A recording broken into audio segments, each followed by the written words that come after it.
There isn't enough time today to tell you the story of each 9/11 victim, but I can tell you my story, one of thousands of similar stories of those whose lives were changed on 9/11.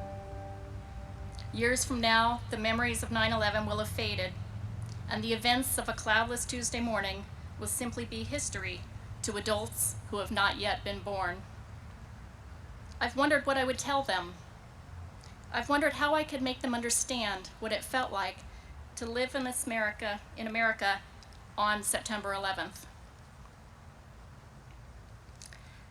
I'd tell them I just celebrated my 39th birthday with a husband that I loved with all my heart. I'd tell them that my daughter Jennifer was 7 years old and that she loved to snuggle up with her dad and serve him tea with her plastic tea set. I'd tell them that my son was 9 years old and that, like many boys his age, his father was his best friend and his hero. I'd tell them that my husband Dave loved our children and me with every fiber of his being, and we him. I'd tell them that Dave used to come home from work, change his clothes, and play outside with the children every day without fail. I'd tell them that even before he died, people described Dave as a great husband, father, friend, and patriot. I tell them that that morning, just like any morning, Dave drove to his commuter lot where he parked before slugging to work at the Pentagon. In 30 or 40 years, will anyone even know what it means to slug? I tell them that I was substitute teaching less than a mile from here at Penn Elementary School on September 11th, when I was told that the Pentagon had been attacked. Then I'd tell them the tough part. I'd tell them that Dave never came home. I'd tell them that our family and friends gathered together that day and we prayed as we waited for a call.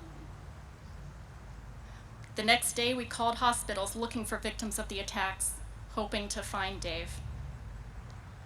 I'd tell them that I didn't know if my children's father was alive or not for 2 days. I'd describe for them what it was like to tell a 7 and 9-year-old that their daddy's in heaven and will always be with him, but that he won't be coming home. I'd tell them how difficult it is to try to explain the inexplicable, that men hijacked planes and flew them into buildings intending to kill people they never met, simply because they were innocent Americans. I'd tell them what it's like to comfort children for months and years when their only prayer is that their father would come home. I'd tell them about a widow's sadness that is so profound that she could only wish her life would end so the pain would end.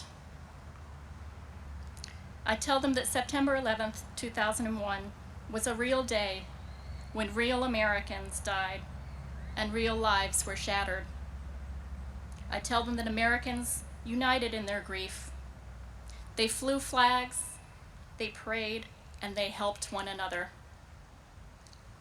I'd tell them that America is a great country worthy of the sacrifice. I'd tell them that they're fortunate to live in a country where they can be free. I'd thank them, as I thank you today, for remembering Dave, for remembering the thousands of other Americans who died on 9/11, and the thousands who have died since in the war that began on that day. All of them were real people, not just numbers. We loved them and we still do. As we light the candles that have been provided to you, may we remember those lost and the light that they provided to their friends and families.